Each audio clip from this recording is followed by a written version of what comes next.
Whispering pines का सरसराते जंगल किसी भी दूसरे जंगल की तरह नहीं था।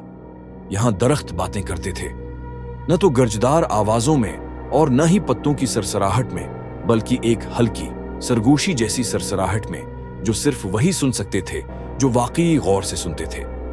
इलारा, एक नौजवान औरत जिसके बाल चांदनी की तरह चमकदार और आंखें काई के रंग जैसी थीं, ने अपनी सारी जिंदगी विस्परिंग पाइन्स में गुजारी थी।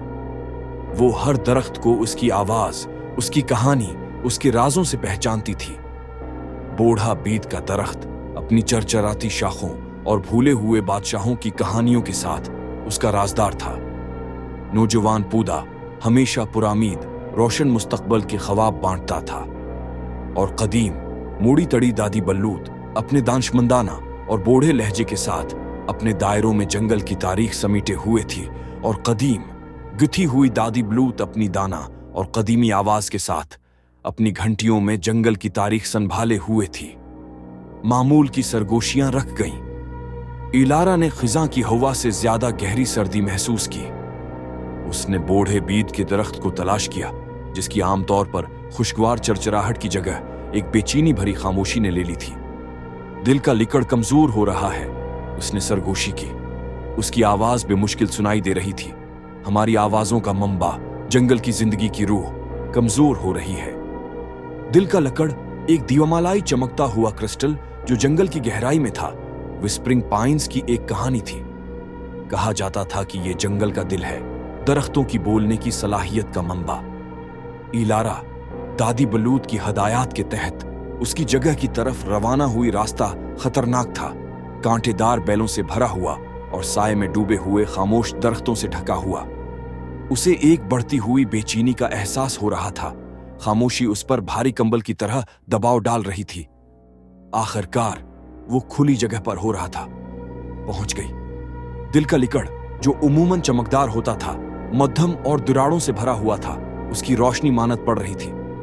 इलारा को एहसास हुआ कि खामोशी सिर्फ आवाज है, कि कमी नहीं थी, ये जिंदगी की अदम मौजूदगी थी। दिल का लिकड़ मर रहा था, और उसके साथ दरख्तों की बात करने की सलाहियत भी खत्म हो रही थी। मायूस होकर इलारा को एक पुरानी कहानी याद आई, एक ऐसी दीवमालाई फूल की दास्तान जिसे सुन पीटल कहा जाता था, और कहा जाता था कि इसमें दिल के लिकड़ को शफा देने की ताकत है। ये फूल सिर्फ एक सदी में एक बार खुलता था, खतरनाक विस्पर वंड चोटी की बुलंदी पर। नए अज़्म के साथ इलारा ने चढ़ना शुरू किया। हुआ उसके अर्धगर्द तेज हो रही थी, और खामोशी उसके खौफ को बढ़ा रही थी।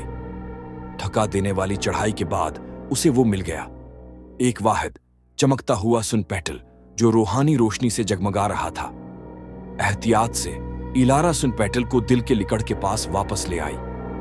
जैसे ही उसने उसे आहिस्ता से दिराड़ों वाली सतह पर रखा, एक गर्म रोशनी बाहर की तरफ फैलने लगी। क्रिस्टल दोबारा चमकने लगा, पहले से भी ज्यादा रोशन। आहिस्ता आहिस्ता जंगल में एक सरगोशी सी फैलने लगी। बूढ़े बीत के दरख्त की हल्की सी आह से शुरू हुई, फिर नौजवान पौधे की खुशगवार सरसराहट से, और आखिरकार दादी बल्लूत की तसल्ली बख्श हिकमत भरी सरगोशी से। दिल का लिकड़ शफा पा चुका था, और विस्परिंग पाइन्स की आवाजें पहले से ज्यादा मजबूत और साफ लौट आई थीं। इलारा थकी हुई लेकिन कामयाब जानती थी कि उसने सिर्फ दरख्तों को ही नहीं, बल्कि जंगल की रूह को बचा लिया था।